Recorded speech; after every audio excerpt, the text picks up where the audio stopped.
On est tous d'accord aujourd'hui sur le fait que c'est la Terre qui tourne autour du Soleil. Mais il y a 700 ans en arrière, à la fin du Moyen-Âge, nous n'avions pas les mêmes connaissances qu'aujourd'hui sur l'univers et sur notre système solaire. La seule chose rationnelle et logique en qui croire, c'était en Dieu. Car tout, à cette époque-là, s'expliquait par Dieu. C'était Dieu qui avait créé l'univers. Mais néanmoins, des scientifiques tels que Copernic et bien d'autres avant lui ont essayé de comprendre ce monde et de remettre en question le monde créé par Dieu. Notamment le fait que la Terre est au centre de l'univers, le géocentrisme. Ces scientifiques vont essayer de prouver l'héliocentrisme pendant des décennies, et c'est de ces scientifiques que Uoto s'est inspiré pour réaliser son manga du mouvement de la Terre.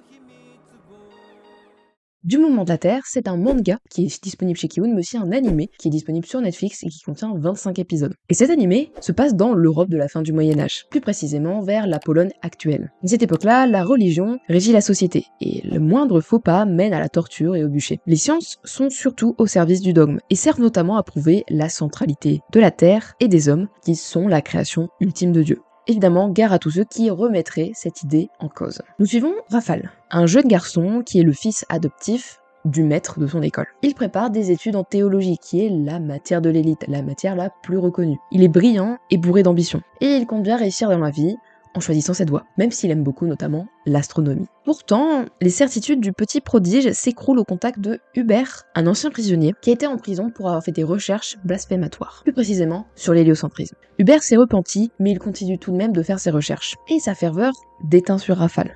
À ses côtés, Rafal va voir son monde changer et basculer du tout au tout. Tout concorde, c'est bien la Terre qui tourne autour du Soleil et non l'inverse. Pour la première fois de sa vie, Rafal entrevoit la vérité sur l'univers qui l'entoure. Et c'est trop tard, il ne peut plus revenir en arrière. Il est sûr de lui, il abandonne la théologie et consacrera sa vie à l'astronomie. C'est ça qu'il veut faire, quitte à évidemment mettre sa vie en péril.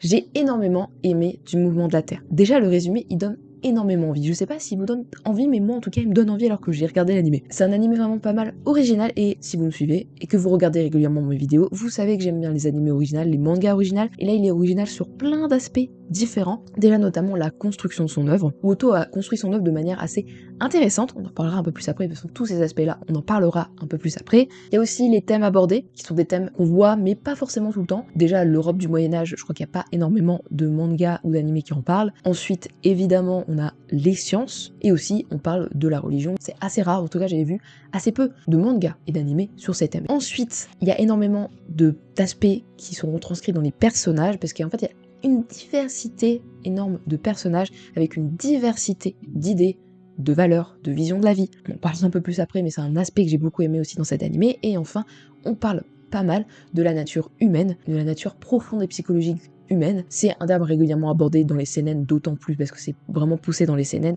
Globalement, c'est un animé bien construit, bien écrit, avec beaucoup de diversité de personnages, beaucoup de diversité de thèmes et de sujets abordés, avec un contexte hyper original dans des mangas en tout cas. Du coup, ça nous amène aussi à de la réflexion sur nous-mêmes.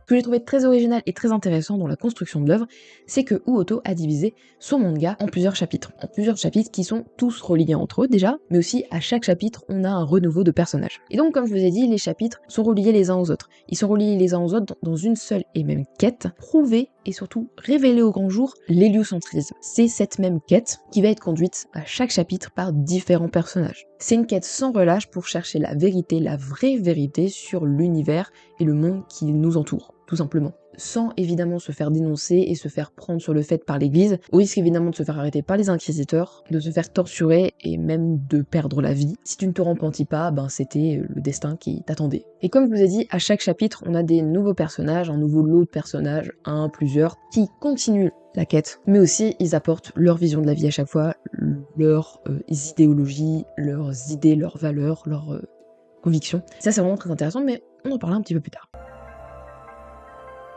Dans l'animé et dans le manga, évidemment, on ressent bien quelque chose qui est donc la curiosité humaine, et surtout la curiosité pour l'environnement qui nous entoure, le monde qui nous entoure. L'humain depuis longtemps essaye de comprendre le monde qui l'entoure, le monde très proche ou le monde très lointain comme l'espace. Et c'est très clairement ce qu'on évoque ici, parce qu'on parle de la place de la Terre et du Soleil dans l'univers. Et comme je vous l'ai dit, dans Du mouvement de la Terre, on suit les différents personnages dans une seule et même quête, rechercher et prouver l'héliocentrisme. On voit donc les personnages débattre, observer, écrire, globalement étudier l'astronomie. Globalement, tout au long de l'œuvre, on voit qu'il y a une réflexion et une curiosité tout autour des différents thématiques de l'œuvre. Et en parlant des personnages, Rafal, Okshi, Badeni, Yolenta, Dulaka ou encore Schmidt vont tous à leur manière contribuer à ce que les recherches sur l'héliocentrisme perdurent dans le temps. Certains comme Rafal et Badeni ont fait des recherches, les calculs, observé le ciel pour arriver à leur conclusion sur l'héliocentrisme. Des personnages comme Dulaka ou Schmidt vont contribuer à ce que les recherches ne soient pas brûlées et de ce fait jamais oubliées. Mais une seule chose relie tous ces personnages, c'est qu'ils font cela pour leurs convictions et leur vision de la vie. Faire des recherches sur l'héliocentrisme, faire perdurer ces recherches, ou ces écrits tout simplement, ça va contribuer à leur vision de la vie, à leurs convictions et contribuer à eux en fait. Et si on parlait un peu plus des personnages, comme je vous ai dit, ils ont tous leur vision du monde, leurs convictions.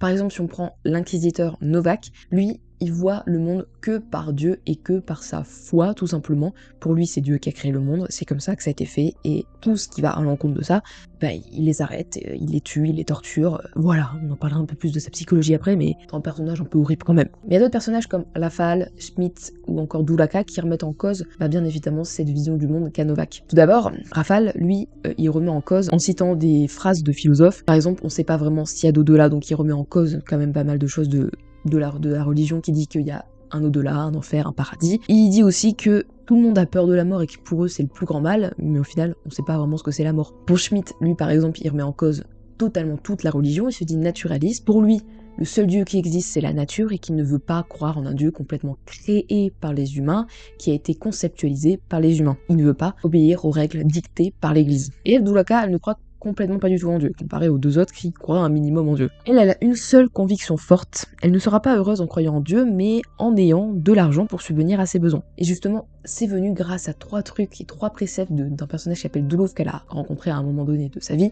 qui a parlé de 3 préceptes que j'ai trouvé très intéressants et que je voulais vous parler parce que ça apporte une autre vision. Déjà, le premier précepte, c'est que Dieu n'existe pas. Pour lui, ne pas croire en Dieu, c'est avoir le choix de croire ce qu'on veut et de ne pas se laisser contrôler par l'église. Ensuite, il a dit réfléchis, en gros, lis et apprends tout ce que tu peux pour apprendre à réfléchir par toi-même, à découvrir le monde par toi-même, pour ne pas se laisser contrôler par quelque chose d'extérieur. Il faut se contrôler soi-même, quoi. C'est avec ces 2 idées-là que elle pourra se créer des convictions, et c'est pour ça qu'elle s'est créée une conviction de d'avoir de l'argent. Et donc, toutes les diversités d'idées et de valeurs des personnages amènent du coup à des réflexions, à des introspections sur soi-même, à remettre en cause sa vision de la vie. En tout cas, ça nous amène, c'est sûr, à avoir des réflexions, à discuter, à débattre de ces différentes visions qui sont toutes hyper intéressantes, sachant que je vous en ai cité que 3 du coup. Il y en a un peu plus dans l'animé. J'en viendrai aussi à vous parler de la cruauté humaine. Vous n'êtes pas sans savoir que les humains adorent se foutre sur la gueule, se battre, se torturer, depuis longtemps, très longtemps. Je ne dirais pas la nuit des temps non plus, mais je pense que depuis très longtemps, on adore se foutre sur la gueule. C'est dans la nature humaine, une nature absolument débile. On en vient surtout ici à l'aspect de la torture, parce que, comme je vous ai déjà dit, ceux qui allaient à l'encontre de l'église et de ce que disait l'église, notamment pour l'héliocentrisme, se faisaient torturer, voilà, pour juste avoir fait des recherches sur la vérité du monde. Sachant qu'en plus on apprend à la fin de l'œuvre, une phrase hyper intéressante qu'un prêtre a dit dans les écrits, c'est dit que Dieu a créé l'univers comme il est, sauf qu'il n'a jamais précisé si c'était la Terre au milieu. Donc globalement c'est juste un pecno qui s'est dit un jour, tiens, on va dire que la Terre est au centre de l'univers, que nous on est au centre de tout. Voilà, ils en sont arrivés à tuer des gens juste parce qu'un pecno a dit que c'était le lotentrisme et pas autrement. Et que, comme à cette époque-là, on pouvait pas forcément remettre en question la parole de Dieu, la population se révoltait pas forcément, mais les scientifiques, eux, essayaient de le faire, et ils ont fini par réussir à le faire avec Copernic, comme j'en ai parlé au début. Et ça aussi, ça révèle un truc de la nature humaine, en plus de la cruauté humaine, c'est que l'humain aime bien contrôler l'humain, quoi, il aime bien plus contrôler les plus faibles. Parce que là, il jouait sur la peur pour faire en sorte que les gens ne fassent pas de la recherche scientifique sur le monde, en fait. Mais en plus, je vous avais encore pas parlé en plus de la cruauté humaine, parce que je vous avais dit qu'on avait parlé un peu plus de Novak. Novak, du coup, l'inquisiteur, qui torture les gens, il prend plaisir à ça, il a pas d'empathie. J'ai l'impression qu'il est complètement détaché de ce qu'il fait, mais en fait, en même temps, on comprend bien à la fin de l'œuvre qu'il a été manipulé par l'église aussi, donc lui, en soi, c'est une victime, qui a malheureusement fait des victimes parce qu'il s'est fait complètement contrôler par l'église par rapport à ce que je vous ai dit juste avant. Ça révèle d'autres choses sur la nature humaine, c'est que on peut facilement se faire manipuler. Voilà. Évidemment, on pourrait rajouter à cela que on voit pas la torture, mais on entend les bruits, les cris, les craquements des os. Je vous passerai les détails sur ça, mais pour moi, ça m'a mis un peu mal, et encore, on voit pas. Si on voyait, ce serait encore plus horrible, mais ils l'ont pas fait. Et on pourrait encore rajouter le fait qu'il y a de la misogynie en même temps à cette époque-là. C'est normal. Avec le personnage de Yolenta, elle est dans un groupe de recherche elle va tout simplement créer des recherches, mais ce sera au nom d'un homme qui s'occupe de ce collectif, et non pas de son nom, parce que sinon elle serait considérée comme une sorcière. Voilà. Pour eux, les femmes à l'époque, c'était s'occuper des gosses, quoi. On va dire, ça a encore perduré très longtemps. et encore aujourd'hui. Il y en a qui pensent ça. On va rien dire. Mais bref, cette œuvre révèle la cruauté humaine, la nature humaine dans son ensemble. Bref, du Mouvement de la Terre, comme je vous ai dit, c'est vraiment un animé génial qui nous fait découvrir notamment la quête de ce que c'était de faire prouver quelque chose qui allait à l'encontre de l'Église à l'époque. Ça a été très dur pour ces scientifiques, il a fallu des décennies pour prouver que c'était l'héliocentrisme. Et aussi cet animé nous amène à réfléchir sur notre vision du monde et de la vie, parce que voilà, différents personnages nous amènent différentes visions du monde, et aussi ça nous amène à réfléchir sur l'être humain, sur la nature humaine, parce que l'être humain est un être cruel envers ses semblables, mais envers pas forcément que ses semblables. C'est aussi un être qui adore manipuler les autres, et surtout les plus faibles, et qui adore jouer avec la peur pour contrôler la population aussi. Bref, du Mouvement de la Terre, c'est une œuvre vraiment complexe sur plein d'aspects, donc si jamais vous ne l'avez pas vu ou lu, n'hésitez pas à aller le voir.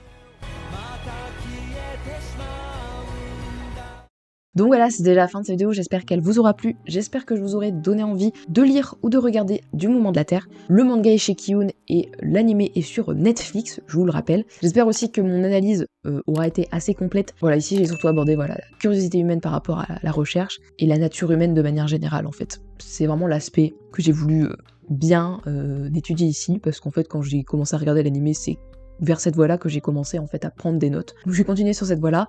Il y a tellement d'aspects qu'on pourrait parler d'autres dans l'animé. Mais voilà, j'ai choisi cet aspect-là et donc j'espère que ça vous aura plu, j'espère que ça aura été assez compréhensive. Et surtout, j'espère que je vous aurai donné envie de regarder ce fabuleux animé. Et donc du coup, j'espère vraiment que ça vous aura plu. Puis on se retrouve la semaine prochaine pour une prochaine vidéo.